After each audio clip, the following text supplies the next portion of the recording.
നമസ്കാരം. നമ്മളിന്നൊരു കഥയാണ് പറയാൻ പോകുന്നത്. ഈ കഥയ്ക്കൊരു പ്രത്യേകതയുണ്ട്. ഒരു മനുഷ്യന് പറയാൻ കഴിയുന്ന ഏറ്റവും വലിയ ക്യാൻവാസിലുള്ളൊരു കഥയാണ് നമ്മൾ പറയാൻ പോകുന്നത്. വേറൊരു കഥയ്ക്കും ഇത്രയും വലിയൊരു ക്യാൻവാസ് അവകാശപ്പെടാനുണ്ടാവില്ല. അത് ഈ പ്രപഞ്ചത്തിൻ്റെ കഥയാണ്. അതുണ്ടായത് മുതൽ ഇന്ന് ഈ കാലത്ത് ഞാനിത് സംസാരിക്കുന്നതും നിങ്ങളിത് കേട്ടുകൊണ്ടിരിക്കുന്നതും വരെയുള്ള ഒരു നീണ്ട കഥ. 1380 കോടി വർഷം ദൈർഘ്യമുണ്ട് ഈ ടൈം ഫ്രെയിമിന്.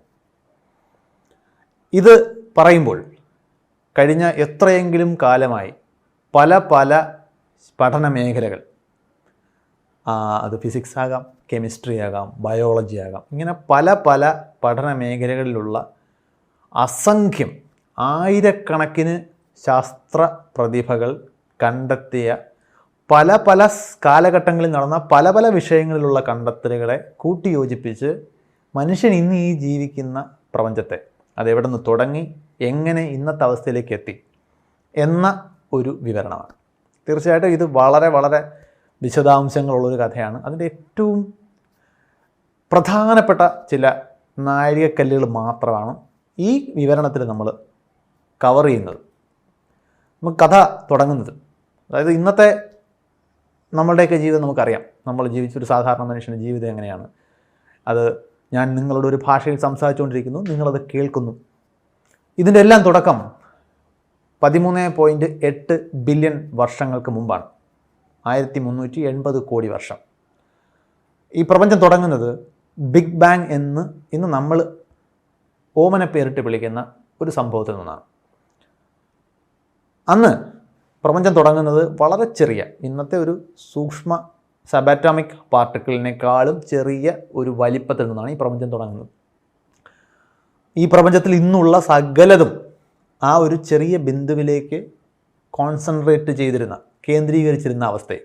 അപ്പോൾ സ്വാഭാവികമായിട്ടും അറിയാം, ഈ കാണുന്ന അത്രയും ഊർജം, ഇത്രയും ദ്രവ്യം, മാറ്റർ ആൻഡ് എനർജി, ഇതെല്ലാം ഒരു ചെറിയ ബിന്ദുവിലേക്ക് കേന്ദ്രീകരിച്ചിരിക്കുന്ന അവസ്ഥ എന്ന് പറഞ്ഞാൽ അത്യധികം, ആ വാക്ക് തന്നെ ഒരു പക്ഷേ നാണിച്ചു പോകുന്ന തരത്തിൽ ഹൈലി ഡെൻസ് ആൻഡ് ഹോട്ട് ആയിട്ടുള്ള ഒരു സാഹചര്യത്തിൽ നിന്നാണ് തുടങ്ങുന്നത്. അന്ന് പ്രപഞ്ചത്തിൽ ഊർജ്ജം മാത്രമേ ഉള്ളൂ. പിന്നീടാണ് ഊർജ്ജത്തിൽ നിന്നും കണികകൾ ഉണ്ടാകുന്നത്. അത് എലമെൻ്ററി പാർട്ടിക്കിൾസ് എന്ന് വിളിക്കുന്ന മൗലിക കണങ്ങളിൽ നിന്നാണ്. ദ്രവ്യ കണികകൾക്ക് ഊർജ്ജമാകാനും ഊർജ്ജത്തിന് ദ്രവ്യ കണികകളാകാനും സാധിക്കുമെന്ന് ആൽബർട്ട് ഐൻസ്റ്റൈൻ്റെ വളരെ പ്രശസ്തമായിട്ടുള്ള E=mc² എന്ന് പറയുന്ന ഇക്വേഷൻ നമ്മളോട് പറയുന്നുണ്ട്. അത് എലമെൻ്ററി പാർട്ടിക്കിൾസ് ആയിരുന്നു. ഇന്ന് നമുക്കറിയാവുന്ന ദ്രവ്യത്തേക്ക് ഉണ്ടാക്കിയിരിക്കുന്ന ആറ്റങ്ങൾ കൊണ്ടാണ്. ആറ്റങ്ങൾ സത്യത്തിൽ എലമെൻ്ററി പാർട്ടിക്കിൾസ് അല്ല. ആറ്റങ്ങളുടെ കോൺസ്റ്റിറ്റ്യുവൻസ് എന്തൊക്കെ കൊണ്ടാണ് ഉണ്ടാക്കിയിരിക്കുന്നത് ചോദിച്ചു കഴിഞ്ഞാൽ, സ്കൂൾ കുട്ടി പഠിക്കുന്നത് പ്രോട്ടോൺ, ന്യൂട്രോൺ, ഇലക്ട്രോൺ എന്നിങ്ങനെ 3 കണികകളെക്കുറിച്ചാണ്. അതിൽ ഇലക്ട്രോൺ മാത്രമാണ് സത്യത്തിൽ എലമെൻ്ററി പാർട്ടിക്കിൾ. പ്രോട്ടോണും ന്യൂട്രോണും ക്വാർക്കുകൾ എന്നറിയപ്പെടുന്ന വേറൊരു ടൈപ്പ് എലമെൻ്ററി പാർട്ടിക്കിളുകൾ ചേർന്ന് ഉണ്ടാകുന്നതാണ്. അത് സത്യത്തിൽ പ്രപഞ്ചം ഉണ്ടായി കുറേ വർഷങ്ങൾക്ക് ശേഷം, ഏതാനും ലക്ഷം വർഷങ്ങൾക്ക് ശേഷമാണ് ആദ്യമായിട്ട് പ്രപഞ്ചത്തിൽ ആറ്റങ്ങൾ ഉണ്ടാകുന്നത്. അതിന് വിശദമായിട്ടുള്ള കുറേ കഥകളുണ്ട്. നമുക്ക് മറ്റൊരിക്കൽ വിശദമായിട്ട് സംസാരിക്കാം. അതായത് പ്രപഞ്ചമുണ്ടായി ലക്ഷക്കണക്കിന് വർഷങ്ങൾക്ക് ശേഷമാണ് പ്രപഞ്ചത്തിൽ ആദ്യമായിട്ട് ആറ്റങ്ങൾ ഉണ്ടാകുന്നത്. ആറ്റങ്ങൾ ആദ്യം ഉണ്ടാകുന്നത് ഹൈഡ്രജൻ ആറ്റവും, പിന്നെ ഹീലിയം, പിന്നെ കുറച്ച് ലിഥിയം, അങ്ങനെ വളരെ ഭാരം കുറഞ്ഞ ആറ്റങ്ങളാണ് ആദ്യം ഉണ്ടാകുന്നത്. പിന്നീട് ഇവയുടെ ഈ ആറ്റങ്ങൾ കൊണ്ടുണ്ടാക്കിയിരിക്കുന്ന ഒരു മേഘപടലം പോലെ പ്രപഞ്ചം. അതേസമയത്ത് പ്രപഞ്ചം വികസിച്ചുകൊണ്ടിരിക്കുന്നുണ്ട്. അതിൽ അവൈലബിൾ ആയിട്ടുള്ള ഊർജ്ജം കൂടുതൽ വികാസം പ്രാപിച്ച് കൂടുതൽ വോളിയത്തിലേക്ക് ഇങ്ങനെ വിതരണം ചെയ്യപ്പെടുമ്പോൾ, ഡിസ്ട്രിബ്യൂട്ട് ചെയ്യപ്പെടുമ്പോൾ സ്വാഭാവികമായിട്ടും പ്രപഞ്ചം തണുത്തും വരും. അപ്പോൾ ഇനി മുമ്പോട്ടുള്ള കഥയിൽ നമ്മൾ പശ്ചാത്തലമായിട്ട് ഓർക്കേണ്ടത് പ്രപഞ്ചം വികസിക്കുകയും തണുക്കുകയും ചെയ്യുന്നുണ്ട്. അതിനനുസരിച്ചിട്ട് ആറ്റങ്ങൾ ഉണ്ടാകുന്നു. ഈ ആറ്റങ്ങൾ ചേർന്ന് ഒരു മേഘപടലം പോലെ ഇങ്ങനെ അന്നത്തെ പ്രപഞ്ചത്തിൽ വ്യാപിച്ചു കിടക്കുന്നു. അതിൽ പല സ്ഥലങ്ങളിലും ഈ ആറ്റങ്ങൾ അടുത്തടുത്ത് വന്ന് വലിയ കണികകൾ ഉണ്ടാകുന്നു. തന്മാത്രകൾ പിന്നെ ചെറിയ കണികകളായിട്ട് മാറുന്നു. കണികകൾ വലുതാകുമ്പോൾ പ്രത്യേകതയുണ്ട്. വലിപ്പം കൂടിയ കണികൾ കൂടുതൽ ഗ്രാവിറ്റി അല്ലെങ്കിൽ ഗുരുത്വാകർഷണം ഉണ്ടാകും. അപ്പോൾ അത് ചുറ്റുമുള്ള ചെറിയ കണികൾ അതിലേക്ക് ആകർഷിക്കും. അങ്ങനെ പ്രപഞ്ചത്തിൻ്റെ പല ഭാഗങ്ങളിലും ഇങ്ങനെ കണികകൾ കൂടിച്ചേർന്ന് ഈ ചങ്ക്സ് ഓഫ് മാറ്റർ, അതായത് ദ്രവ്യത്തിൻ്റെ കഷണങ്ങൾ വളരാൻ തുടങ്ങുന്നു. അതിങ്ങനെ വളർന്നുകൊണ്ടിരിക്കുന്നു. പ്രപഞ്ചം വലുതാകുന്നതിനനുസരിച്ചിട്ട് പിന്നെയും കണികകൾ ഉണ്ടാകുന്നതും പല കണികകളും ഊർജ്ജമായിട്ട് മാറുന്നതൊക്കെ ഇങ്ങനെ നടന്നുകൊണ്ടിരിക്കും. ഇത് പതിയെ ഈ പല സ്ഥലങ്ങളിലും ഉണ്ടാകുന്ന ഈ കഷണങ്ങൾ വലുതായി ഒരു പരിധിക്കപ്പുറം വലിപ്പം ഉണ്ടാകുമ്പോൾ അവയ്ക്ക് അവയുടെ തന്നെ ഗ്രാവിറ്റി കാരണം ഒരു ഗോളാകൃതി കൈവരും. അപ്പോഴും ആ ചുറ്റുമുള്ള ചെറിയ കണികൾ അതിലേക്ക് ആകർഷിച്ചുകൊണ്ടിരിക്കും. അത് വളർന്ന് ഒരു പരിധിക്കപ്പുറം മാസീവായിട്ട് അത് വളരുമ്പോൾ അതിൻ്റെ കേന്ദ്രഭാഗത്ത് കോറിൽ ടെമ്പറേച്ചർ ഇങ്ങനെ ഉയർന്നുണ്ടാവും. അതൊരു 10 കോടി ഡിഗ്രി വരെയൊക്കെ ഉയരാം, വലിയ മാസുകളായിട്ട് അത് മാറുമ്പോൾ. ഇവിടെ ഈ കൂടിച്ചേരുന്ന കണികൾ ഭൂരിഭാഗം ഹൈഡ്രജനാണെന്ന് നമ്മൾ പറഞ്ഞു. ഹൈഡ്രജൻ തന്മാത്രകൾ ഒരു പരിധിക്കപ്പുറം ഉയർന്ന താപനിലയിലേക്ക് ഒരു പരിധിക്കപ്പുറം പ്രഷറിൽ ഞെരുക്കപ്പെട്ട് കഴിഞ്ഞാൽ ന്യൂക്ലിയർ ഫ്യൂഷൻ എന്ന് പറയുന്നൊരു പ്രക്രിയ നടക്കും. അത് അത്യധികം ഊർജ്ജം സ്വതന്ത്രമാക്കുന്നൊരു പ്രക്രിയയാണ്. അതിൻ്റെ ഭാഗമായിട്ട് ഈ ഗോളങ്ങളുടെ എല്ലാം നടുക്ക് നിന്നും ഊർജ്ജം ഉണ്ടാകാൻ തുടങ്ങും. അത് പുറത്തേക്ക് തള്ളുകയും ഈ ഗോളങ്ങളുടെ സ്വന്തം ഗ്രാവിറ്റി, സെൽഫ് ഗ്രാവിറ്റേഷൻ അതിനെ അകത്തേക്ക് ഞെരുക്കുകയും ചെയ്യുന്നുണ്ടാവും. ഒരു പ്രത്യേക ഘട്ടത്തിൽ ഇത് തമ്മിൽ ബാലൻസ് ആവും. അപ്പോൾ ഈ പ്രപഞ്ചത്തിൻ്റെ പല ഭാഗങ്ങളിലും ഇങ്ങനെ ഗോളാകൃതിയുള്ള സ്വയം പ്രകാശിക്കുന്ന പ്ലാസ്മ ഗോളങ്ങൾ രൂപം കൊള്ളുന്നു. അതാണ് നക്ഷത്രങ്ങൾ. ഇത് മില്യൺസ് ഓഫ് ഇയേഴ്സ്, അതായത് ലക്ഷക്കണക്കിന് വർഷങ്ങൾക്ക് ശേഷമാണ് ഈ ആദ്യത്തെ നക്ഷത്രങ്ങൾ പ്രപഞ്ചത്തിലുണ്ടാകുന്നത്. നക്ഷത്രങ്ങൾ ഒറ്റയ്ക്കല്ല ഉണ്ടാകുന്നത്, നക്ഷത്രങ്ങൾ കൂട്ടങ്ങളായിട്ടാണ് ഉണ്ടാകുന്നത്. നക്ഷത്രങ്ങൾക്ക് പരസ്പരമുള്ള ഗുരുത്വാകർഷണം കാരണം അവ നക്ഷത്ര സമൂഹങ്ങളായിട്ട് മാറും. അവയെ നമ്മൾ ഗാലക്സികൾ എന്ന് വിളിക്കും. ഈ നക്ഷത്രങ്ങൾ കുറേ കഴിയുമ്പോഴത്തേക്ക് അവയുടെ നടുക്കുള്ള ന്യൂക്ലിയർ ഫ്യൂഷൻ അവൈലബിൾ ആയിട്ടുള്ള ഹൈഡ്രജൻ്റെ ലഭ്യത ഇല്ലാതാവുമ്പോൾ അത് റെഡ് ജയൻ്റ് എന്ന് പറയുന്ന സ്റ്റേജിലേക്ക് പോകും. ചില നക്ഷത്രങ്ങൾ ഒരുപാട് മാസികമായിട്ടുള്ള നക്ഷത്രങ്ങളാണെങ്കിൽ പല റെഡ് ജയൻ്റ് സ്റ്റേജുകളിലൂടെ കടന്നു പോവുകയും ആ ഹൈഡ്രജൻ ഫ്യൂഷൻ്റെ ഫലമായിട്ട് ഹീലിയം ആകും. പിന്നെ ഹീലിയത്തിന് ഫ്യൂസ് ചെയ്ത് കാർബണും നൈട്രജനും, അങ്ങനെ നമുക്കറിയാവുന്ന രാസമൂലകങ്ങൾ, കെമിക്കൽ എലമെൻറ്റ്സ് ഈ നക്ഷത്രങ്ങളുടെ കേന്ദ്രത്തിലാണ് ഉണ്ടാകുന്നത്. അയൺ അല്ലെങ്കിൽ ഇരുമ്പ് വരെയുള്ള ആറ്റങ്ങൾ, 26ാമത്തെ ആറ്റമാണ് ഇരുമ്പിൻ്റേത്, അതുവരെയുള്ള ആറ്റങ്ങൾ നക്ഷത്രങ്ങളുടെ കേന്ദ്രങ്ങളിലാണ് ഉണ്ടാകുന്നത്. അതിലും വലിയ ആറ്റങ്ങൾ ന്യൂക്ലിയർ ഫ്യൂഷനിലൂടെ ഉണ്ടാക്കാൻ നമുക്ക് പുറമേ നിന്ന് ഊർജ്ജം സപ്ലൈ ചെയ്യേണ്ടി വരും. അതുണ്ടാകുന്നത് വലിയ ഭീമൻ നക്ഷത്രങ്ങളുടെ പൊട്ടിത്തെറിയിലാണ്. നമ്മളതിനെ സൂപ്പർനോവ എക്സ്പ്ലോഷൻ എന്ന് വിളിക്കും. അവിടെ റിലീസാകുന്ന അത്യധികം ഉയർന്ന അളവിലുള്ള എനർജി, അവിടെയാണ് ഈ അയണിനേക്കാളും വലിയ ആറ്റങ്ങൾ ഉണ്ടാകുന്നത്. ഈ സൂപ്പർനോവ എക്സ്പ്ലോഷൻ്റെ ഭാഗമായിട്ട് ഈ നക്ഷത്രങ്ങളുടെ കോറിൽ രൂപം കൊണ്ട മൂലകങ്ങൾ യൂണിവേഴ്സിൻ്റെ പുറത്ത് ഭാഗങ്ങളിലേക്ക് ഡിസ്ട്രിബ്യൂട്ട് ചെയ്യപ്പെടും. പിന്നീട് അവ തന്നെ നെബുലകളായിട്ട് മാറും, അതായത് മേഘപടലങ്ങളായിട്ട് മാറി നിൽക്കും. അവയിൽ പിന്നെയും ഈ നക്ഷത്ര രൂപീകരണം, സ്റ്റാർ ഫോർമേഷൻ നടക്കും. അങ്ങനെ പല തലമുറകളായി പ്രപഞ്ചത്തിൽ നക്ഷത്രങ്ങൾ ഉണ്ടായിട്ടുണ്ട്. 1380 കോടി വർഷം മുമ്പ് തുടങ്ങിയ ഈ കഥയിൽ ഏതാണ്ട് 450 കോടി വർഷം മുമ്പ്, ഏതാണ്ട് കുറേ വർഷങ്ങൾ കടന്നുപോയി എന്ന് മനസ്സിലാക്കണം. അവിടെ ഒരു 3ാം തലമുറ നക്ഷത്രമായ സൂര്യന് ചുറ്റും ഒരു ഗ്രഹ സംവിധാനം ഉണ്ടാകുന്നുണ്ട്. നമുക്കിന്നറിയാവുന്ന നക്ഷത്രങ്ങളിൽ പകുതി എണ്ണത്തിനെങ്കിലും ചുറ്റും ഗ്രഹങ്ങൾ, പ്ലാനറ്ററി സിസ്റ്റങ്ങളുണ്ട് എന്നാണ് നമുക്കറിയാവുന്നത്. അതുപോലെ ഏതാണ്ട് 480 കോടി വർഷം, 4.5 ബില്യൺ വർഷങ്ങൾക്ക് മുമ്പ് സൂര്യൻ എന്ന് പറയുന്ന ഒരു നക്ഷത്രം മിൽക്കി വേ എന്ന് പറയുന്നൊരു ഗാലക്സിയുടെ ഭാഗമായിട്ട് ഉണ്ടാകും. ആ ഗോളം ഒരു മോൾട്ടൺ മെറ്റൽ ബാൾ, ഒരു ഉരുകിയ ലോഹഗോളമായിട്ടാണ് ഈ ഭൂമി എന്ന് പറയുന്ന ഗ്രഹം തുടങ്ങുന്നത്. പിന്നീട് അത് പതിയെ തണുക്കാൻ തുടങ്ങി. അത് തണുക്കുമ്പോൾ അതിൻ്റെ പുറന്തോട് ആണ് ആദ്യം തണുക്കുക, ഏറ്റവും വെളിയിലുള്ള ഭാഗം. അത് പുറത്തേക്ക് ഹീറ്റിനെ ഇങ്ങനെ പുറത്തേക്ക് കളഞ്ഞുകൊണ്ട് അത് തണുക്കും. അത് തണുക്കുമ്പോൾ പ്രത്യേകം അത് സോളിഡ് ആവും. അപ്പോൾ അതൊരു പുറന്തോട് പോലെ ഫോം ചെയ്യും. അപ്പോൾ നമുക്കറിയാം, ഈ നമ്മൾ പാടത്തൊക്കെ ചെല്ലുമ്പോൾ നല്ല വേനൽക്കാലത്താകുമ്പോഴത്തേക്കും അത് ഉണങ്ങിയിട്ട് ഇങ്ങനെ ക്രാക്കുകൾ ഉണ്ടാകുന്ന നമുക്ക് കാണാൻ പറ്റും. അതുപോലെ ഒറ്റ പുറന്തോടായിട്ടല്ല ഭൂമിക്കുണ്ടായത്, അത് ഇങ്ങനെ പീസുകളായിട്ടാണ്, പാളികളായിട്ടാണ് പുറന്തോട് രൂപം കൊള്ളുന്നത്. അപ്പോഴും അതിൻ്റെ അടിയിൽ ഈ മോൾട്ടൺ അവസ്ഥയിലുള്ള മാറ്ററാണുള്ളത്. പക്ഷേ ഈ പുറന്തോട്, ക്രസ്റ്റ് എന്ന് പറയുന്ന പുറന്തോട് ഉറച്ചു പോയതുകൊണ്ട് അത് പുറത്തേക്കുള്ള ഊർജ്ജത്തിൻ്റെ നഷ്ടം, ഈ ഹീറ്റ് ലോസിനെ കുറേ റെസിസ്റ്റ് ചെയ്യുന്നുണ്ടായിരുന്നു. അങ്ങനെ ഭൂമിയുടെ അകക്കാമ്പ് ഇപ്പോഴും ആ പഴയ ഉരുകിയ അവസ്ഥയിൽ തന്നെയാണുള്ളത്. അതിൻ്റെ മുകളിലാണ് ഈ പാളികളായിട്ട് ഉറഞ്ഞു കിടക്കുന്ന ഭൂവൽക്കം അല്ലെങ്കിൽ ക്രസ്റ്റ് നിലനിൽക്കുന്നത്. അവിടെ ആണ് ഈ അടിയിലെ ഇളകുന്ന ലാവയ്ക്ക് മുകളിൽ നിൽക്കുന്ന ഈ ഭൂവൽക്ക പാളികൾ, നമ്മൾ പ്ലേറ്റുകൾ എന്ന് വിളിക്കും, ഉണ്ടാകുന്നു. പിന്നീട് അതിൻ്റെ ഭാഗമായിട്ട് ഈ മഴ ഉണ്ടാകുന്നു. അതായത് വാട്ടർ വേപ്പർ പതിയെ മുകളിലേക്ക് പോയി അത് തണുത്ത് കണ്ടൻസ് ചെയ്ത് സാന്ദ്രീകരണം നടന്ന് മഴയായിട്ട് പെയ്യുന്നു. അങ്ങനെ ഭൂമിയുടെ ചരിത്രത്തിൽ ഒരു കാലത്ത് 10,000-കണക്കിന് വർഷങ്ങൾ തുടർച്ചയായി മഴ പെയ്തൊരു കാലം ഉണ്ടായിരുന്നു. അങ്ങനെ മഴ പെയ്യുമ്പോൾ ഈ ഭൂവൽക്കത്തിലെ അതിൻ്റെ ഉപരിതലം ഇങ്ങനെ ഫ്ലാറ്റ് അല്ല, അതിൽ കുന്നും കുഴികളും ഒക്കെ ഉണ്ട്.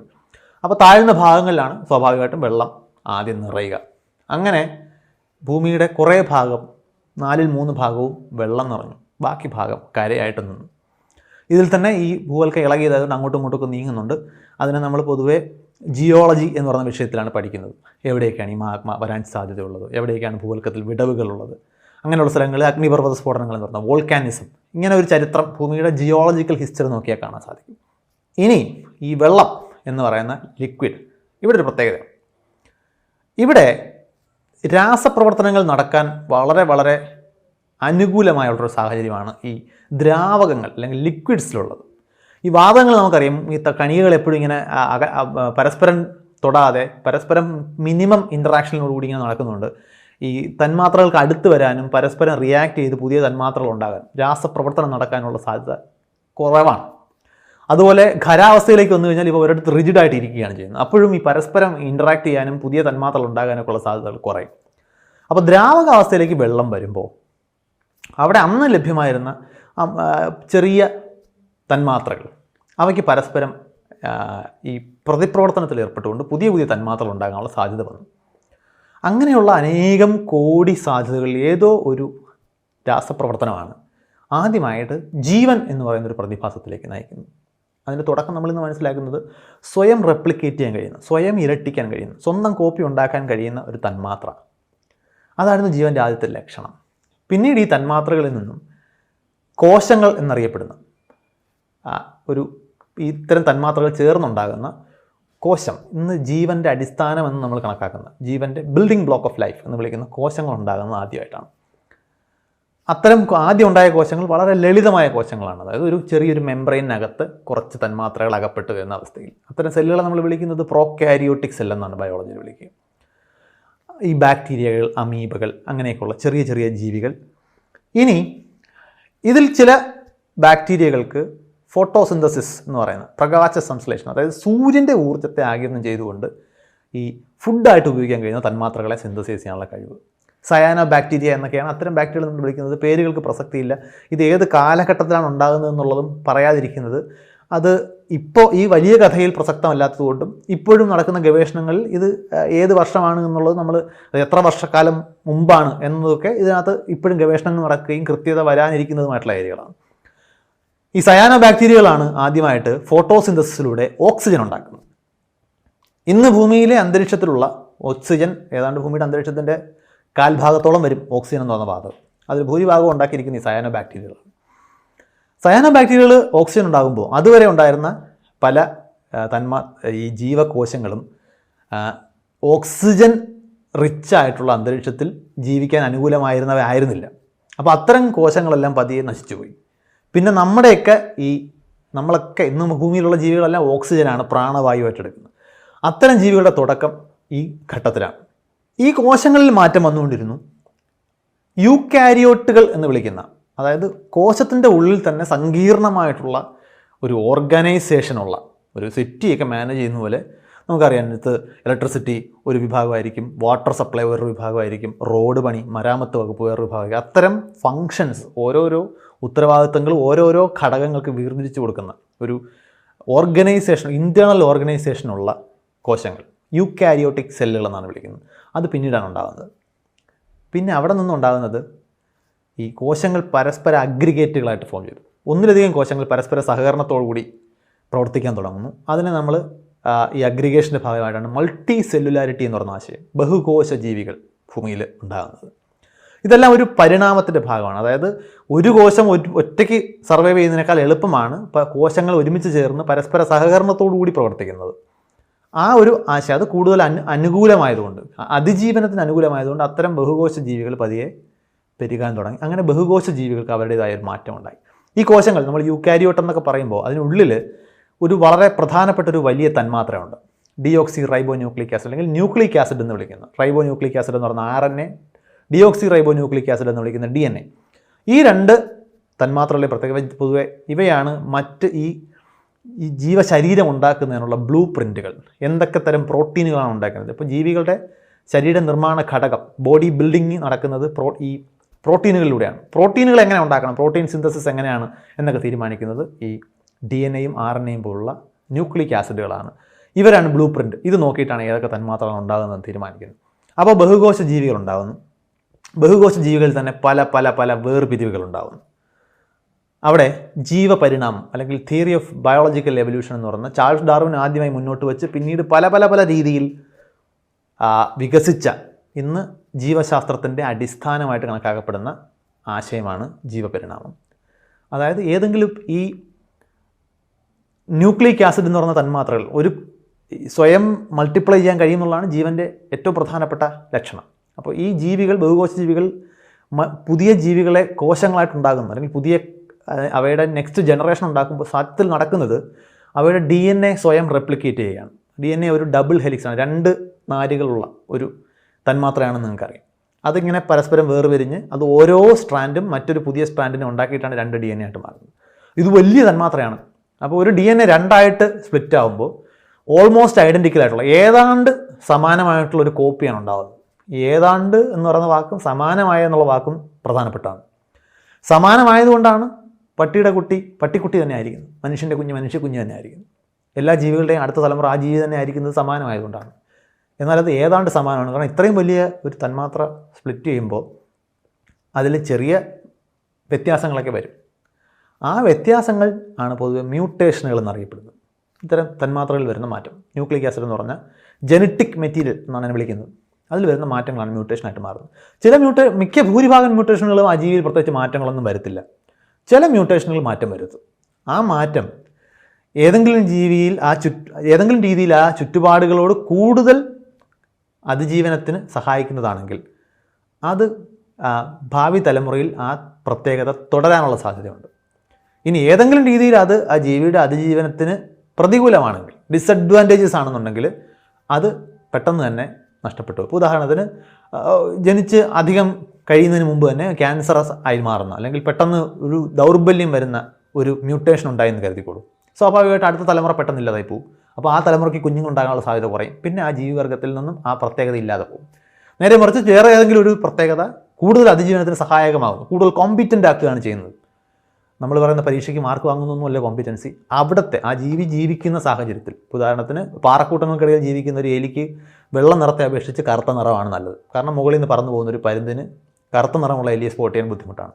എന്നാൽ പോളാർ ബെയർ എന്ന് പറഞ്ഞാൽ നമ്മൾ ധ്രുവപ്രദേശങ്ങളിൽ ജീവിക്കുന്ന ഒരു കരടിക്ക് വെള്ള നിറമാണ് നല്ലത്. കാരണം അതിന് ഒളിയിരുന്ന് ഇരപിടിക്കാനും അതിനെ ആക്രമിക്കാൻ വരുന്ന ആളുകളിൽ നിന്ന് അതിന് മാറി രക്ഷപ്പെടാനും ഒക്കെ ആ വെള്ള നിറമാണ് സഹായിക്കുന്നത്. അപ്പോൾ അതുകൊണ്ട് സാഹചര്യങ്ങൾക്കനുസരിച്ച് ഓരോ ജീവികൾക്കും ഉണ്ടാകുന്ന സാഹചര്യങ്ങൾക്കനുസരിച്ച് അതിൻ്റെ ഈ പ്രത്യേകത ഏതാണെന്നുള്ള വ്യത്യാസം വരും. പക്ഷേ എന്തായാലും അനുകൂലനം എന്ന് പറയുന്ന ഈ അഡാപ്റ്റേഷൻ അതിജീവിക്കാൻ സർവൈവലിന് കൂടുതൽ യോജിച്ചതാണെങ്കിൽ അത് അത്തരം പ്രത്യേകതകൾ തിരഞ്ഞെടുക്കപ്പെടുകയും പിന്നെയും തലമുറകൾ നിലനിൽക്കുകയും ചെയ്യും.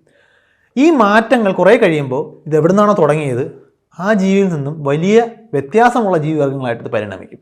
അങ്ങനെയാണ് സ്പീഷിയേഷൻ എന്ന് പറയുന്നത്, പുതിയ ജീവി വർഗ്ഗങ്ങൾ ഉണ്ടാകുന്നത്. ഇത് ചെറിയ കാലഘട്ടമല്ല, 450 കോടി വർഷം മുമ്പ് തുടങ്ങിയൊരു കഥയാണ്. അതിൽ തന്നെ 400 കോടി വർഷം മുമ്പാണ് ജീവൻ ഉണ്ടായതായിട്ട് നമ്മൾ മനസ്സിലാക്കുന്നത്. 400 കോടി എന്ന് പറഞ്ഞാൽ 4 കഴിഞ്ഞിട്ട് 9 പൂജ്യമുള്ള വലിയ സംഖ്യയാണ്. അപ്പോൾ ഈ കാലയളവിൽ അസംഖ്യം മ്യൂട്ടേഷനുകളും പുതിയ ജീവിവർഗ്ഗങ്ങളും ഉണ്ടായിട്ടുണ്ട്. ഈ ഉണ്ടാകുന്നതിൻ്റെ കൂട്ടത്തിൽ തന്നെ ഭൂമിയിൽ നേരത്തെ പറഞ്ഞ പോലെ ജിയോളജിക്കലായിട്ടും അതിൻ്റെ കാലാവസ്ഥ, പ്രത്യേകിച്ച് അതിൻ്റെ അറ്റ്മോസ്ഫിയർ, അതിൻ്റെ അന്തരീക്ഷമായിട്ട് ബന്ധപ്പെട്ടൊക്കെ വലിയ മാറ്റങ്ങൾ ഉണ്ടാകുന്നുണ്ട്. നമ്മളെ സംബന്ധിച്ചിടത്തോളം നമ്മൾ ഈ സംസാരിക്കുന്നതൊക്കെ ഈ ഭൂമിയിൽ നമ്മൾ എന്ന് പറയുന്നത് നമ്മളെപ്പോലിരിക്കുന്ന മനുഷ്യരൊക്കെ അടുത്ത കാലത്തുണ്ടായതാണ്. കഷ്ടിച്ച് 2-3 ലക്ഷം വർഷമേ ഉള്ളൂ ഹോമോസാപ്പിയൻസ് എന്ന് പറഞ്ഞാൽ നമ്മുടെ ആധുനിക മനുഷ്യൻ്റെ പ്രായം. ഇത് അതിനും വളരെ മുമ്പ് തുടങ്ങിയ കഥയാണ്. അപ്പോൾ ഭൂമിയിൽ ഒരുപാട് മാറ്റങ്ങൾ ഉണ്ടാകുന്നുണ്ട്. ബഹിരാകാശത്തു നിന്നൊക്കെ വരുന്ന ഗോളങ്ങളുമായിട്ടുള്ള കൂട്ടിയിടികളുണ്ടായിട്ടുണ്ട്. ആസ്റ്ററോയിഡ് ഇമ്പാക്റ്റുകൾ ഉണ്ടായിട്ടുണ്ട്. ഈ അതിഭീകരമായ തോതിലുള്ള വോൾക്കാനിക് ഇറപ്ഷൻസിൻ്റെ ഭാഗമായിട്ട് കാലാവസ്ഥ മാറ്റം ഉണ്ടായിട്ടുണ്ട്. വോൾക്കാനിസം എന്ന് പറയുന്ന അഗ്നിപർവ്വത സ്ഫോടനങ്ങളിൽ നിന്നും പുറത്തേക്ക് വരുന്ന ആഷസ്, വോൾക്കാനിക് ആഷസ് അന്തരീക്ഷത്തിൽ ഇങ്ങനെ മൂടി നിന്ന് സൂര്യപ്രകാശത്തെ തടയുന്നതും അങ്ങനെയൊക്കെയുള്ള ഒരുപാട് കാര്യങ്ങളിലൂടെ അന്തരീക്ഷത്തിലെ ഈ ഭൂമിയിലെ കാലാവസ്ഥയിൽ മാറ്റം വന്നിട്ടുണ്ട്. ഭൂമിയുടെ ജിയോളജിക്കൽ ആയിട്ടുള്ള മാറ്റങ്ങളുണ്ട്. ഇതിനനുസരിച്ചിട്ട് ജീവിവർഗ്ഗങ്ങൾ കൂട്ടത്തോടെ നശിച്ചു പോകുന്ന കാലഘട്ടങ്ങളൊക്കെ ഉണ്ടായിട്ടുണ്ട്. നമ്മൾ അവയെ ഇന്ന് ഗ്രേറ്റ് എക്സ്റ്റിങ്ഷൻസ് എന്നാണ് വിളിക്കുന്നത്. നമ്മളുടെ ഇന്നത്തെ അറിവനുസരിച്ചിട്ട് ചരിത്രത്തിൽ 5 മഹാവംശനാശങ്ങൾ, കൂട്ടവംശനാശങ്ങൾ ഇങ്ങനെ സംഭവിച്ചിട്ടുണ്ട്. അത് ഈ ഏറ്റവും അവസാനം നമുക്കറിയാവുന്നത്, ഏറ്റവും കൂടുതൽ തെളിവുകൾ ലഭ്യമായിട്ടുള്ളതും ഏതാണ്ട് 6.5 കോടി വർഷങ്ങൾക്ക് മുമ്പ് നടന്ന ഒരു വംശനാശമാണ്. അതിനെ വിളിക്കുന്നത് ക്രറ്റേഷ്യസ് പാലിയോജീൻ എക്സ്റ്റിങ്ഷൻ ഈവൻറ്റ് എന്നാണ്. ഒരുപക്ഷെ ഈ ടെക്നിക്കൽ പേര് കേട്ടിട്ടില്ലെങ്കിലും ആ സംഭവത്തെക്കുറിച്ച് ഭൂരിഭാഗം പേരും കേട്ടിട്ടുണ്ടാവും. നമ്മൾ ഡൈനോസറുകളുടെ വംശനാശത്തിലേക്ക് നയിച്ചതായിട്ട് പറയുന്ന ആ സംഭവമാണ് ഇത്. അതിൻ്റെ മുഖ്യ വില്ലനായിട്ട് നമ്മളിന്ന് മനസ്സിലാക്കുന്നത് ബഹിരാകാശത്ത് നിന്ന് ഭൂമിയിലേക്ക് വന്നിടിച്ച ഒരു 10 കിലോമീറ്ററോളം ഡയമീറ്റർ വ്യാസമുള്ള ഒരു ആസ്റ്ററോയിഡിൻ്റെ കൂട്ടിയിടിയാണ്. അതിൻ്റെ ഭാഗമായിട്ട് അന്ന് ഭൂമിയെ അടക്കി വാഴുന്ന, അതായത് ഭൂമിയിലെ ഏറ്റവും പ്രോമിനൻ്റ് ആയിട്ടുള്ള ജീവിവർഗം ഡൈനോസറുകളായിരുന്നു. ഈ ഡൈനോസറുകൾക്ക് ഡോമിനേഷൻ വന്നത്, അവർക്ക് ഈ ഒരു മുൻകൈ വന്നത് അതിനും 10-20 കോടി വർഷം മുമ്പ് നടന്ന മറ്റൊരു വംശനാശമാണ്. അത് വേറെ കാര്യം. പക്ഷേ ജുറാസിക് ഈറ എന്ന് പറയുന്ന ഡൈനോസറുകൾ ഭൂമിയിലെ പ്രമുഖ സ്പീഷീസുകളായിട്ട് വാണടിലൊക്കിട്ടിരിക്കുന്ന സമയത്താണ് ഈ ഒരു ഇമ്പാക്റ്റ് ഉണ്ടാകുന്നത്. അപ്പോൾ ഭൂമിയിൽ വളരെ കുറച്ച് മാമൽസേ ഉള്ളൂ, അതായത് സസ്തനികൾ നമ്മൾ വിളിക്കുന്ന, മനുഷ്യരെല്ലാം സസ്തനികൾ അല്ലെങ്കിൽ മാമൽസാണ്, അന്ന് വളരെ കുറച്ചേ ഉള്ളൂ. പക്ഷേ ഈ കൂട്ടിയിടിയിൽ ഡൈനോസറുകൾ കൂട്ടത്തോടെ ഇല്ലാതായി, വംശനാശം, എക്സ്റ്റിങ്ഷൻ ഉണ്ടായി. അത് ശരിക്കും മാമൽസിനെ സഹായിച്ചു. അതായത് മാമൽസിന് ഇനി കോമ്പറ്റീഷൻ ഇല്ല ഡൈനോസേഴ്സിൽ നിന്നും. അങ്ങനെ ഈ മാമൽ സ്പീഷീസ്, പ്രത്യേകിച്ച് സസ്തനി വർഗ്ഗങ്ങൾ പെട്ടെന്ന് ഭൂമിയിൽ ഫ്ലറിഷ് ചെയ്യാൻ തുടങ്ങി. നമ്മളെല്ലാം ഈ വംശനാശത്തോട് നന്ദി പറയണം. കാരണം നമ്മളെല്ലാം ഒരു മാമൽസ് എന്ന നിലയിൽ ഭൂമിയിൽ ഇങ്ങനെ ഫ്ലറിഷ് ചെയ്യാൻ കാരണം ബേസിക്കലി ഈ KPG എന്ന് ഓമനിച്ച് വിളിക്കുന്ന ക്രെറ്റേഷ്യസ് പാലിയോജീൻ എക്സ്റ്റിങ്ഷൻ ഈവൻറ്റിൽ ഡൈനോസറുകൾ വംശനാശം സംഭവിച്ചതാണ്. കഥയുടെ ഈ പ്രത്യേക ഘട്ടത്തിൽ വെച്ച് നമുക്കൊരു ബ്രേക്ക് എടുക്കാം. ഈ കഥയുടെ 2ാം ഭാഗം നമുക്ക് അടുത്ത തവണ തുടരാം. ബൈ.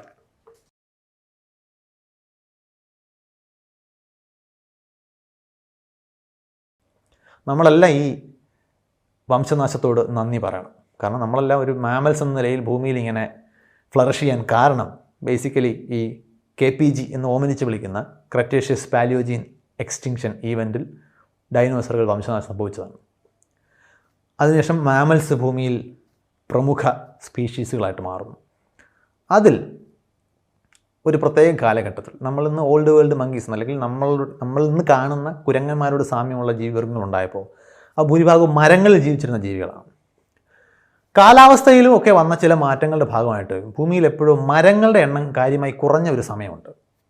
അപ്പോൾ കൂടുതലും പുൽവർഗ്ഗങ്ങളാണ്, പ്രത്യേകിച്ച് ആഫ്രിക്കയിലൊക്കെ പുൽവർഗ്ഗങ്ങൾ. നമ്മളിന്ന് ഒരാൾ പൊക്കമൊക്കെ വരുന്ന വലിയ ഉയരമുള്ള പുല്ലുകൾ വളർന്ന സമയം വലിയ മരങ്ങൾ കുറവാണ്. അപ്പോൾ ഈ ഒരു മരത്തിൽ നിന്ന് വേറൊരു മരത്തിലേക്ക് ചാടി ജീവിച്ചിരുന്ന ജീവികൾക്ക് ഈ ഒരു മരത്തിൽ നിന്നും ചാടാൻ തൊട്ടടുത്ത് മരങ്ങളുടെ എണ്ണം കുറഞ്ഞൊരു സാഹചര്യം വന്നു. അപ്പോൾ സ്വാഭാവികമായിട്ടും തറയിലിറങ്ങേണ്ടി വരും. തറയിലിറങ്ങുമ്പോൾ അതിനൊരുപാട് വെല്ലുവിളികളുണ്ട്. പ്രത്യേകിച്ച് പുല്ലിനിടയിൽ ഒളിച്ചിരിക്കുന്ന ഒരു കടുവയെക്കുറിച്ച് ആലോചിച്ച് നോക്കും. പുല്ലിനിടയിൽ കൂടെ ഇറങ്ങി നടക്കുന്നത് അതുവരെ കാട്ടിൽ മരത്തിന് മുകളിൽ ജീവിച്ചിരുന്ന ജീവിവർഗ്ഗങ്ങളെ സംബന്ധിച്ചിടത്തോളം ഇച്ചിരി വെല്ലുവിളിയുണ്ട്. ആ സമയത്ത് ഉണ്ടായ ഒന്നിലധികമോ മ്യൂട്ടേഷൻസിൽ പ്രധാനപ്പെട്ട ഒന്നാണ് ബൈപ്പിഡലിസം എന്ന് വിളിക്കുന്ന ഇരുകാലിൽ നടക്കാനുള്ള ടെൻഡൻസി. ഇരുകാലിൽ നടക്കുമ്പോൾ അഡ്വാൻറ്റേജ് നമുക്ക് ഉയർന്നു നോക്കാൻ പറ്റും പുല്ലിന് മുകളിലേക്ക്. അതിന് വേറെയും ഗുണങ്ങളുണ്ടായിട്ടുണ്ട്. നിങ്ങൾ എഴുന്നേറ്റ് നിൽക്കുമ്പോൾ നിങ്ങളുടെ ശരീരത്തിലടിക്കുന്ന സൂര്യപ്രകാശത്തിൻ്റെ അളവ് കുറയും. അപ്പോൾ നിങ്ങൾക്ക് താപനില നിയന്ത്രിക്കൽ കുറച്ചുകൂടി എളുപ്പമാവും. അപ്പോൾ നിങ്ങൾക്ക് രോമങ്ങളുടെ ആവശ്യം കുറയും. കാരണം രോമങ്ങളാണ് ഈ ഹീറ്റ് ലോസിനെ തടയുന്നത്. അപ്പോൾ നിങ്ങൾ ഉയർന്നു നടക്കുമ്പോൾ നിങ്ങൾക്ക് തലയിൽ മാത്രം മതി രോമം. കാരണം അവിടെയാണ് പ്രധാനമായിട്ടും വെയിലടിക്കുന്നത്. മുതുകത്ത് വെയിലടിച്ചുകൊണ്ടിരുന്നത് നിങ്ങൾ എഴുന്നേറ്റ് നടക്കുന്ന ജീവികൾക്കായിട്ട് പരിണമിക്കുമ്പോൾ കുറച്ചുകൂടി എളുപ്പമാണ്. അതുകൊണ്ട് ഏറ്റവും പ്രധാനപ്പെട്ട മറ്റൊരു വ്യത്യാസം കൂടെ ഉണ്ട്. 2 കൈകൾ ഫ്രീ ആകും. അതായത് ഒരു 4 കാലിൽ ജീവിക്ക് ഒരിക്കലും ഈ 2 കാല്, അതായത് ഒരു 2 കാലിൽ നിന്നുകൊണ്ട് മറ്റ് 2 കാലുകൾ വെച്ച് എന്തെങ്കിലും ഒരു യൂസ്ഫുൾ ആയിട്ടുള്ള ഒരു ടെക്നിക്കോ ഒന്നും ചെയ്യാൻ പറ്റത്തില്ല. പക്ഷേ 2 കാലിൽ നടക്കുന്ന ചില ജീവിവർഗ്ഗങ്ങൾക്ക് അന്നത് സാധിച്ചു. ആസ്ട്രലോപിത്തിസ്കസ് എന്നൊക്കെയുള്ള പേരുകൾ അറിയപ്പെടുന്ന, നമുക്കിന്ന് ആ പേരുകളിലേക്ക് പോകുന്നില്ല, കഥയിലാണ് ഇവിടെ നമ്മൾ ഫോക്കസ് ചെയ്യുന്നത്. അപ്പോൾ ഈ 2 കാലിൽ നടക്കുന്ന ജീവികൾ 2 കൈകൾ സ്വതന്ത്രമായി. അപ്പോൾ അങ്ങനെ അതുമായിട്ട് ബന്ധപ്പെട്ട് ഒരുപാട് അനുകൂലനങ്ങൾ അല്ലെങ്കിൽ അഡാപ്റ്റേഷൻസ് കൂടുതൽ സർവൈവലിനെ സഹായിച്ചതുകൊണ്ട് അത്തരം ജീവിവർഗ്ഗങ്ങൾക്ക് പിന്നെയും തായ്വഴികളുണ്ടായി. അങ്ങനെ ഇന്ന് നമ്മൾ വിളിക്കുന്ന ഹോമിനിഡ് എവല്യൂഷൻ, മനുഷ്യൻ്റെ പൂർവിക ജീവികളുടെ പരിണാമം അങ്ങനെയാണ് തുടങ്ങുന്നത്. അത് വളരെ നീണ്ട, അതിനിടയിൽ നമ്മുടെ തലച്ചോറ്, നമ്മൾ തീ ഉപയോഗിക്കാൻ പഠിച്ചു. അപ്പോൾ നമുക്ക് മാംസമൊക്കെ വേവിച്ച് ഭക്ഷിക്കാൻ കഴിയും. പിന്നെ ശ്രദ്ധിക്കുക, അന്ന് നമ്മൾ കാണുന്ന നമുക്ക് പരിചയമുള്ള ജീവിത സാഹചര്യങ്ങൾ വെച്ചൊന്നും ആ പഴയ കഥയെ ആലോചിക്കരുത്.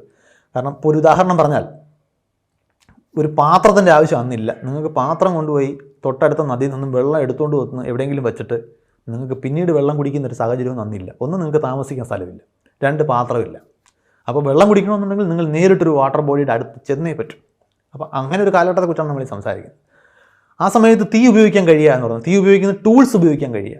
അതായത് ഒരു വേട്ടയാടാനും അല്ലെങ്കിൽ മറ്റൊരു വലിയ ജീവി വേട്ടയാടിയിട്ട് പോകുന്നു. നമ്മൾ പലപ്പോഴും ഈ മൃഗങ്ങളെക്കുറിച്ചൊക്കെ താരതമ്യം വരുമ്പോൾ മനുഷ്യൻ മാത്രമാണ് വിശക്കാത്തപ്പോൾ വേട്ടയാടുന്ന മറ്റൊരു ജീവിയെ കൊല്ലുന്ന ജീവി എന്നൊക്കെ പറഞ്ഞ് നമ്മൾ മൃഗങ്ങളെ പുകഴ്ത്തുകയും മനുഷ്യനെ ഇകഴ്ത്തുകയൊക്കെ ചെയ്യാറുണ്ട്. പക്ഷേ ശ്രദ്ധിക്കുക, ഒരു സിംഹം അല്ലെങ്കിൽ ഒരു കടുവ അതിന് വിശക്കുമ്പോൾ മാത്രം വേട്ടയാടിയിട്ടേ കാര്യമുള്ളൂ. കാരണം വിശക്കാത്തപ്പോൾ അത് വേട്ടയാടിയിട്ട് ഒരു മാനിനെ പിടിച്ചു എന്ന് കരുതിക്കോളൂ. അത് എങ്ങനെയാണ് ആ മാനിൻ്റെ ഇറച്ചി സൂക്ഷിച്ച് വെക്കാൻ പോകുന്നത്? അതിന് ഫ്രീസറില്ല. പിന്നെ ഇത് കൊണ്ട് വലിച്ചഴച്ചുകൊണ്ട് നടക്കണം. അതിന് ഒരുപാട് എനർജി വേണം ഒരു മാനിനെ വലിച്ചഴച്ചുകൊണ്ട് പോകാം. അപ്പം സ്വാഭാവികമായിട്ടും കാട്ടിൽ ജീവിക്കുന്ന ഒരു ജീവിക്ക് വിശക്കുമ്പോൾ മാത്രമേ വേട്ടയാടാൻ പറ്റൂ. അല്ലാത്തപ്പോൾ വേട്ടയാടി കഴിഞ്ഞാൽ ആ വേട്ടയാടുക എന്ന് പറയുന്നത് തന്നെ വലിയ ഊർജ്ജം ചിലവാക്കുന്ന കാര്യമാണ്. പുറകെ ഓടിയിട്ട് കിട്ടിയില്ല എന്നുണ്ടെങ്കിൽ തളർന്ന് അവിടെ കിടന്ന് ചിലപ്പോൾ പട്ടിണി കിടന്ന് മരിച്ചു പോകും. അതിൽ തന്നെ മനുഷ്യൻ ഈ ടൂൾസ് അല്ലെങ്കിൽ ഉപകരണങ്ങൾ കണ്ടെത്തുന്നത് അതിന് വെപ്പൺ അല്ലെങ്കിൽ ആയുധമായിട്ടും ഉപയോഗിക്കാൻ പറ്റും. പക്ഷേ പ്രധാനമായിട്ട് നമ്മളിന്ന് മനസ്സിലാക്കുന്നത് ആയുധം അല്ലെങ്കിൽ ഒരു ജീവിയെ കൊല്ലുന്നതിനേക്കാൾ കൂടുതൽ ഉപയോഗിച്ചിട്ടുള്ളത് നമ്മളെക്കാൾ കുറച്ചുകൂടി കായികക്ഷമതയുള്ള ജീവി കൊന്നിട്ടിട്ട് അതിനാവശ്യമുള്ളത് കഴിച്ചിട്ട് ബാക്കി വെച്ചിട്ട് പോകുന്ന ഒരു പോത്തിനെയൊക്കെ കിട്ടിക്കഴിഞ്ഞാൽ ഒരു മൊത്തം കഴിച്ചു തീർക്കാൻ ഒരു ജീവിക്ക് കഴിയില്ല. അത് കഴിച്ചിട്ട് പോകുന്നതിന് ശേഷം ബാക്കി വരുന്ന ഭക്ഷണം, പ്രത്യേകിച്ച് അതിൻ്റെ വലിയ എല്ലൊക്കെ പൊട്ടിക്കാൻ നമുക്ക് ഒരുപാട് ആർക്കിയോളജിക്കൽ എവിഡൻസ് കിട്ടിയിട്ടുണ്ട്. ഇങ്ങനെ സ്റ്റോൺ ടൂൾസ്, ഷാർപ്പായിട്ടുള്ള സ്റ്റോൺ ടൂൾസ് ഉപയോഗിച്ച് ഈ വലിയ അസ്ഥികൾ പൊട്ടിച്ച് അതിനുള്ളിലെ മജ്ജ, കാരണം മജ്ജ വളരെ ന്യൂട്രീഷ്യസ് ആയിട്ടുള്ളൊരു ഭാഗമാണ്. മനുഷ്യനതെടുക്കുക, മറ്റു ജീവികൾക്ക് ഈ മജ്ജ എടുക്കാൻ പാടാണ് ഇത് പൊട്ടിച്ചുകൊണ്ട്. മനുഷ്യന് അങ്ങനെയുള്ള ഒരുപാട് അനുകൂലങ്ങളുണ്ടായിട്ടുണ്ട്. മറ്റൊരു പ്രധാനപ്പെട്ട കാര്യമാണ് തീ ഉപയോഗിക്കാൻ കഴിഞ്ഞത്, പ്രത്യേകിച്ച് കൺട്രോൾഡ് ഫയർ. ശ്രദ്ധിക്കുക, കാട്ടിലെ നമ്മളിപ്പോൾ പറയുന്ന കഥയിലെ ഇപ്പോൾ പറയുന്ന ഘട്ടത്തിൽ കാട്ടിലെ മറ്റ് ജീവിവർഗ്ഗങ്ങളെപ്പോലൊരു ജീവിയാണ് നമ്മൾ സംസാരിച്ചുകൊണ്ടിരിക്കുന്നത്, നമ്മുടെ പൂർവിക ജീവി. അവിടെ തീ എന്ന് പറയുന്നത് എല്ലാ ജീവികളും ഭയപ്പെടുന്ന ഒന്നാണ്. കാരണം തീക്ക് സ്വയം വളരാനുള്ള കഴിവുണ്ട്. അതായത് തീ കത്തുമ്പോൾ ഊർജ്ജം പുറത്തേക്ക് വരും.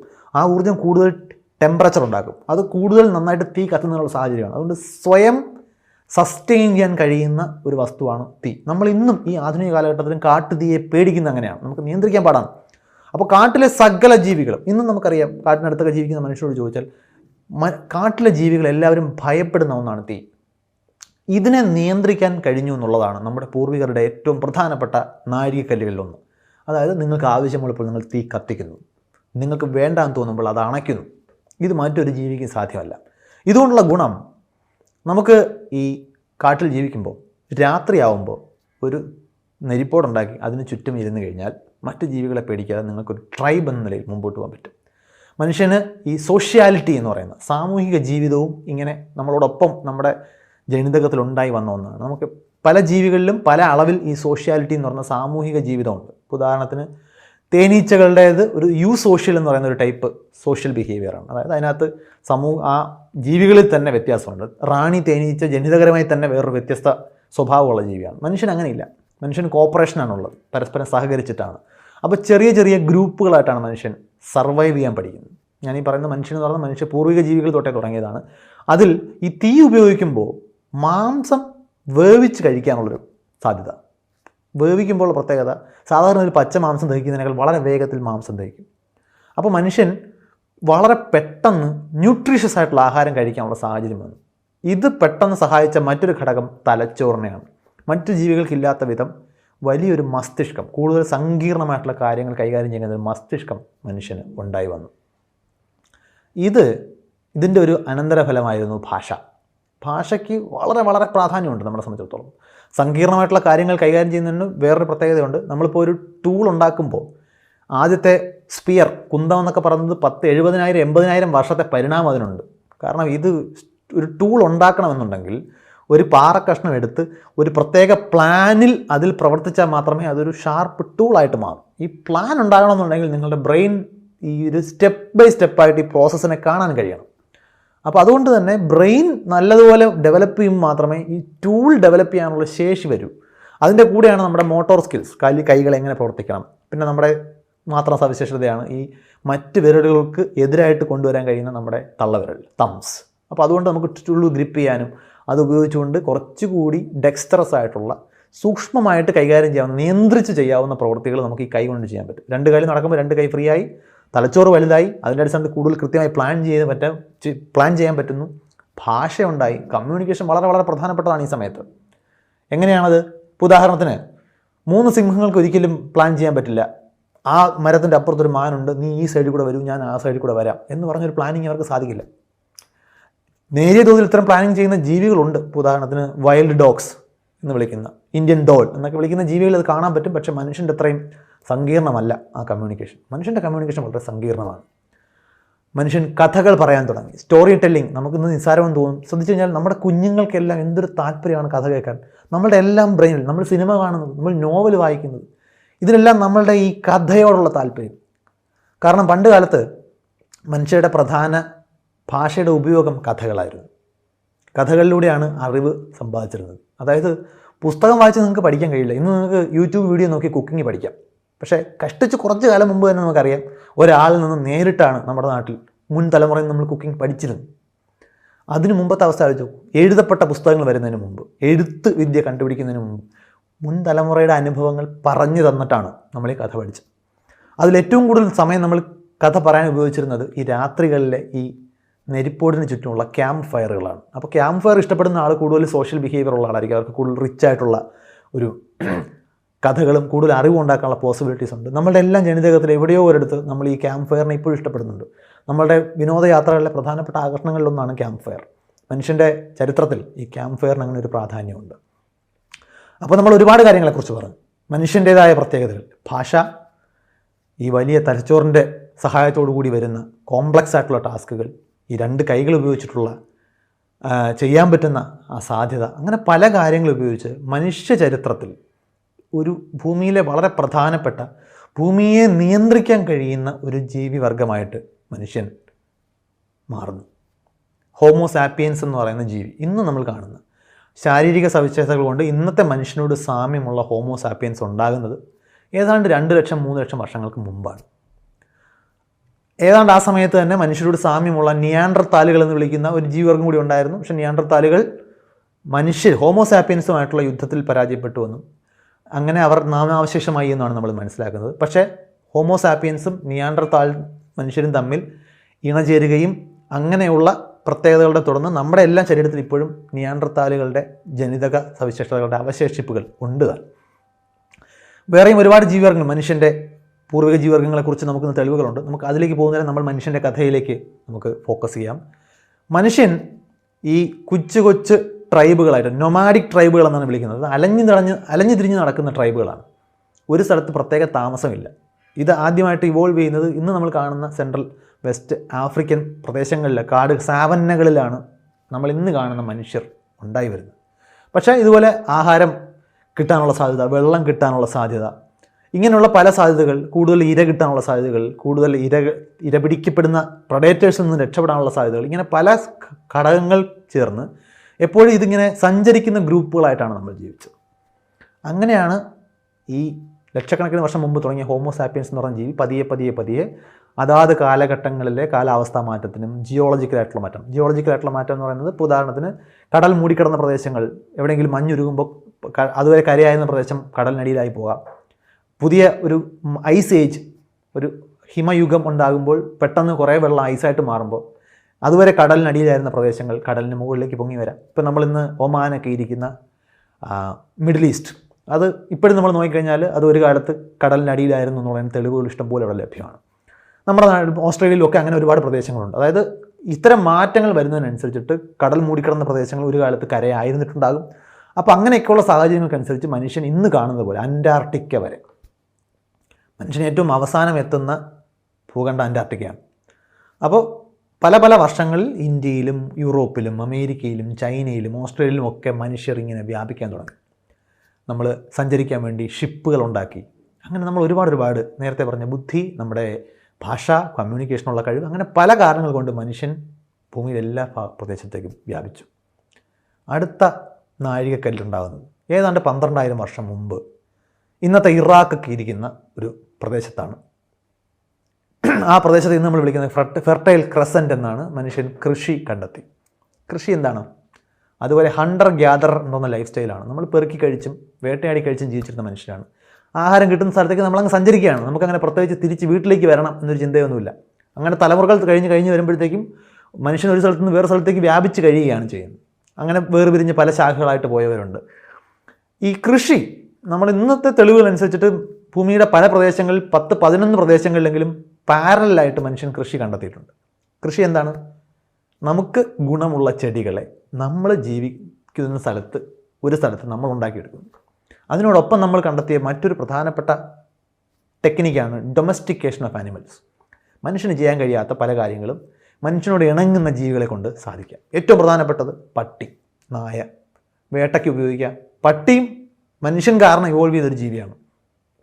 കാരണം കാട്ടിൽ അലഞ്ഞു നടന്ന ജീവികളുടെ പുറകെ ഓടി കഷ്ടപ്പെട്ട് ഇര പിടിക്കുന്നതിന് പകരം ഈ മനുഷ്യനെന്ന് പറയുന്ന കുറച്ചുകൂടി ബുദ്ധിയുള്ള ജീവി പിടിച്ച ഇര, അതിൽ മനുഷ്യന് കഴിക്കാൻ പറ്റാത്ത എല്ലൊക്കെ ബാക്കി വരും. അപ്പോൾ മനുഷ്യനോടൊപ്പം ഒട്ടി നിന്ന് കഴിഞ്ഞാൽ ഇദ്ദേഹത്തിന് നല്ല മണം പിടിക്കാനുള്ള കഴിവുള്ളതുകൊണ്ട് പട്ടി ഈ ഇരയെ കണ്ടെത്താനൊക്കെ മനുഷ്യനെ സഹായിക്കാം, ട്രാപ്പ് ചെയ്യാൻ സഹായിക്കാം. അതേസമയം മനുഷ്യൻ ഇത് പിടിച്ചു കഴിഞ്ഞാൽ മനുഷ്യന് കഴിച്ചിട്ട് ബാക്കി ഇദ്ദേഹത്തിന് കിട്ടും. വളരെ ഈസി ആയിട്ട് ആഹാരം കഴിക്കാൻ പറ്റും. അങ്ങനെ മനുഷ്യൻ തന്നെയാണ് ശരിക്കും ഈ നായ എന്ന് പറയുന്നൊരു ജീവിവർഗത്തിൻ്റെ ഒരു പരിണാമത്തിന് തന്നെ കാരണമായത്. ഇപ്പോൾ നമ്മൾ നോക്കിക്കഴിഞ്ഞാൽ മനുഷ്യനോട് ഏറ്റവും അടുത്ത് നിൽക്കുന്ന ജീവി നായയാണ്. നമുക്ക് മറ്റ് പല ജീവികളെയും നമ്മൾ മെരുക്കുകയും ഇണക്കുകയും ഒക്കെ ചെയ്തിട്ടുണ്ട്. ഇപ്പോൾ പശു, ആട്, കുതിര, ഇങ്ങനെ പല ജീവികളെയും നമ്മൾ ഇണക്കിയിട്ടുണ്ട്. നമ്മൾ പിന്നെ ആനയെപ്പോലുള്ള ജീവികളെ മെരുക്കിയിട്ടുണ്ട്. അത് നമ്മളോട് ഇണങ്ങുകയല്ല ചെയ്യുന്നത്. നമ്മളെ പേടിച്ചിട്ട് നമ്മളുടെ ചില സുപ്പീരിയോറിറ്റി ഉണ്ട്, അവർ നമ്മൾക്ക് വഴങ്ങും. പക്ഷേ പട്ടി അങ്ങനെയല്ല. പട്ടി നമ്മളോട് പൂർണ്ണമായിട്ട് ഇണങ്ങി ജീവിക്കുന്നൊരു ജീവിയാണ്. നമുക്കറിയാമല്ലോ, ഇപ്പോൾ യജമാനൻ പട്ടിണി കിടക്കുകയാണെങ്കിൽ പട്ടി ചിലപ്പോൾ ഒപ്പം പട്ടിണി കിടക്കും. കാരണം അതിനങ്ങനെ ഒരു സ്നേഹബന്ധം അതുമായിട്ടുണ്ട്. അപ്പോൾ ഇതെല്ലാം ഡൊമസ്റ്റിക്കേഷൻ്റെ ഭാഗമാണ്. അപ്പോൾ നമ്മൾ നിലമുഴാനും വേഗത്തിൽ സഞ്ചരിക്കാനും നമ്മൾ ഒരു വീല് കണ്ടെത്തി നമുക്ക് ഈ കുതിരയെ കൊണ്ട് വലിച്ചുകൊണ്ട് പോകാനൊക്കെ ഉള്ള മാർഗ്ഗങ്ങൾ നമ്മൾ കണ്ടെത്തി. ഇതെല്ലാം സാധിക്കുന്നത് നമ്മൾ കൃഷിയോടൊപ്പമാണെന്ന് കാണണം. കൃഷി ചെയ്യുമ്പോൾ നമുക്ക് ആഹാരമുണ്ട്. ആദ്യമായിട്ട് ആഹാരത്തിൻ്റെ സർപ്ലസ് ഉണ്ടാകും. സർപ്ലസ് എന്ന് പറയുന്ന വാക്ക് ശ്രദ്ധിക്കണം. നമുക്ക് അതിനു മുമ്പ് സ്റ്റോക്ക് എന്ന് പറയുന്നൊരു ആശയം ഇല്ല. നമ്മൾ ഭക്ഷണം കഴിക്കുന്നത് നമുക്ക് സ്റ്റോക്ക് ചെയ്യാൻ പറ്റത്തില്ല. കാരണം നമ്മളിൽ സൂക്ഷിക്കാൻ സാങ്കേതിക വിദ്യകളൊന്നുമില്ല. നമ്മൾ ആദ്യം കൃഷി ചെയ്യുന്നത് ശ്രദ്ധിച്ചു കഴിഞ്ഞാൽ സ്റ്റോക്ക് ചെയ്യാൻ കഴിയുന്ന ലൈഫ് കൂടിയ വസ്തുക്കളാണ്. ഉദാഹരണത്തിന് ധാന്യങ്ങൾ, അരി, ഗോതമ്പ്, ഇതൊക്കെയാണെങ്കിൽ നമുക്ക് സർപ്ലസ് വെക്കാൻ പറ്റും. ഈ പഴങ്ങളൊന്നും നമുക്ക് സർപ്ലസ് വെക്കാൻ കഴിയില്ല, കാരണം അത് ചീഞ്ഞു പോകും. അങ്ങനെ നമ്മുടെ കയ്യിൽ സ്വത്തൊക്കെ ഉണ്ടാകുന്നു, നമുക്ക് പ്രൈവറ്റ് ലാൻഡ് ഉണ്ടാകുന്നു, നമുക്ക് കയ്യിൽ അസറ്റ് എന്ന് പറയുന്ന ഐഡിയ വരുന്നു. അസറ്റ് സൂക്ഷിക്കാൻ വേണ്ടി നമുക്ക് അക്കൗണ്ടിങ്ങിൻ്റെ ആവശ്യം വരുന്നു. അതുകൊണ്ട് ആളുകൾ ഗോതമ്പുണ്ട്, വേറൊരാൾക്ക് മൺപാത്രം ഉണ്ടാക്കാൻ അറിയാം. അപ്പോൾ ഇത് അങ്ങോട്ടും ഇങ്ങോട്ടും എക്സ്ചേഞ്ച് ചെയ്യുമ്പോൾ അക്കൗണ്ട്സ് വേണം. അങ്ങനെ നമ്മൾ എഴുത്ത് വിദ്യയൊക്കെ കണ്ടുപിടിക്കുന്നു. ആദ്യത്തെ എഴുത്ത് വിദ്യയൊക്കെ നോക്കി കഴിഞ്ഞാൽ മിക്കവരും നമ്മൾ ഈ കളിമൺ ഫലകങ്ങളിലൊക്കെ എഴുതുന്നതെല്ലാം ഈ അക്കൗണ്ടിങ്ങിനാണെന്ന് കാണാൻ പറ്റും. ഇനി ഇതോടൊപ്പം നിങ്ങളൊരിടത്ത് താമസിക്കുമ്പോൾ മാത്രമാണ് ഇതിനൊക്കെ മീനിങ് വരുന്നതെന്ന് കാണണം. പ്രോപ്പർട്ടീസ് ഉണ്ടാകുന്നു. നമ്മളിന്ന് ക്യാപിറ്റലിസം എന്നൊക്കെ വിളിക്കുന്നു. സ്വത്ത്, മുതൽ, ഇതൊക്കെ ഉണ്ടാകുന്നത് ഈ കൃഷിയുടെ അനന്തരഫലമായിട്ടാണ്. നിങ്ങൾക്ക് കൂടുതൽ സങ്കീർണമായിട്ടുള്ള കഥകൾ, നിങ്ങൾക്ക് വീടുകൾ ഉണ്ടാകുന്നു.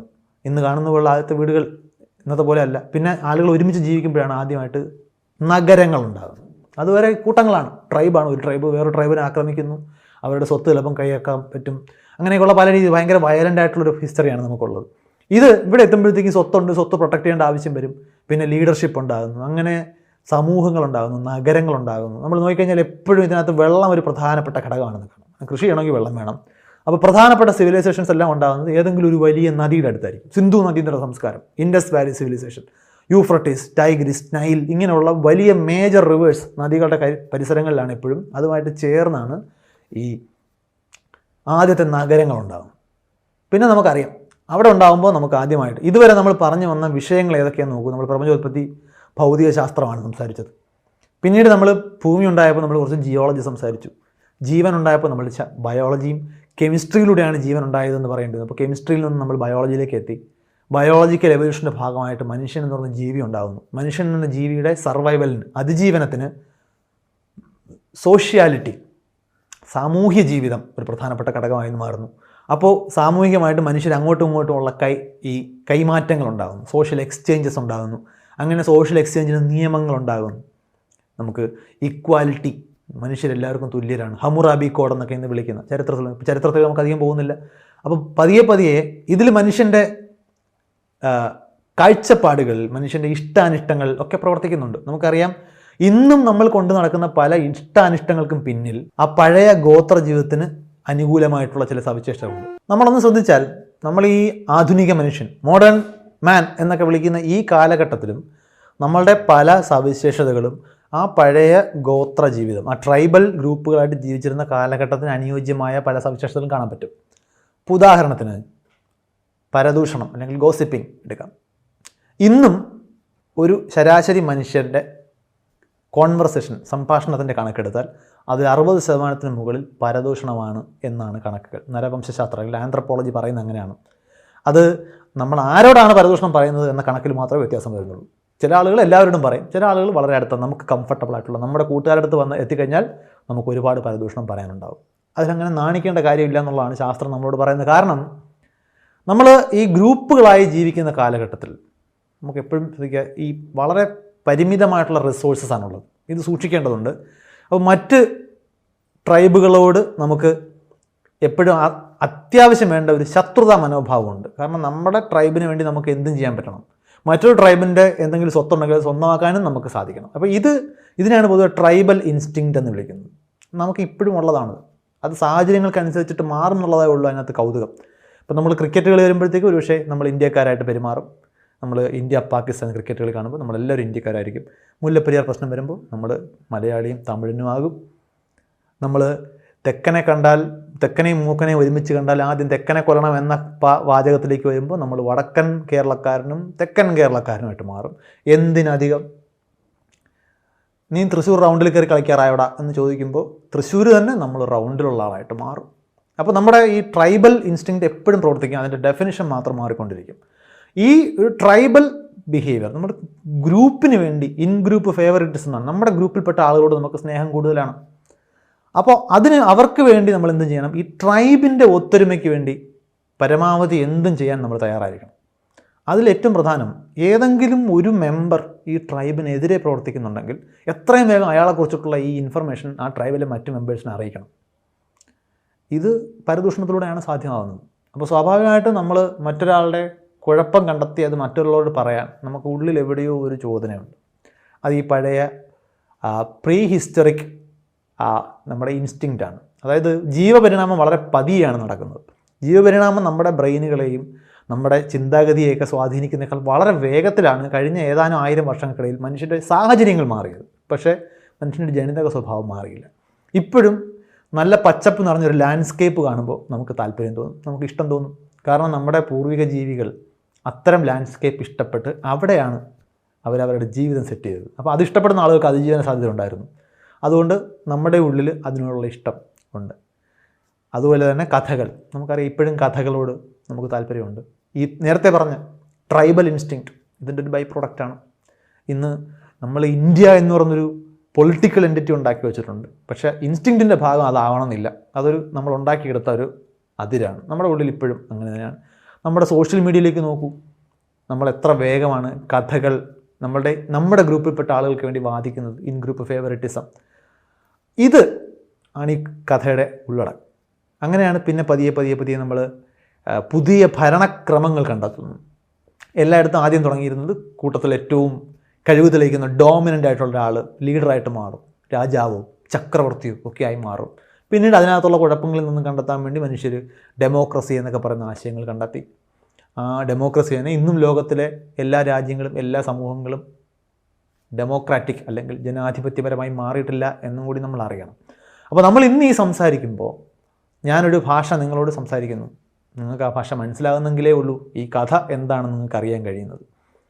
അപ്പോൾ നമ്മുടെ സാഹചര്യങ്ങൾ മാറി. ഞാൻ നിങ്ങളുടെ മുമ്പിലിരുന്നല്ല സംസാരിക്കുന്നത്, എന്നിട്ടും ഞാൻ പറയുന്നത് കേൾക്കാൻ സാധിക്കുന്നു. ഇത് ഏതാനും ദശകങ്ങൾക്ക് മുമ്പ്, ഡെക്കേഡ്സ് എഗോ അസാധ്യമായിരുന്നു. നമ്മൾ അത്രയൊക്കെ മാറി. പക്ഷേ ഈ 1380 കോടി വർഷം മുമ്പ് ഒരു ബിഗ് ബാങ് എന്ന് പറയുന്ന സംഭവത്തിൽ നിന്നും തുടങ്ങിയ ഈ മഹാകഥ ഏതൊക്കെ ഘട്ടങ്ങളിലൂടെ ഏതൊക്കെ രീതിയിൽ ഇവിടെ എത്തി എന്ന് ചുരുക്കി പറയാനാണ് നമ്മൾ ശ്രമിച്ചത്. ഇവിടെ പല എപ്പിസോഡുകളിലും ഇനിയും വലിയ വെബ് സീരീസുകൾക്ക് പറ്റിയ കഥകൾ ബാക്കി കിടപ്പുണ്ട്. അത് മറ്റൊരിക്കൽ നമുക്ക് എപ്പോഴെങ്കിലും സംസാരിക്കാം. തൽക്കാലം മറ്റൊരു കഥയുമായിട്ട് നമുക്ക് വീണ്ടും കാണാം. ബൈ.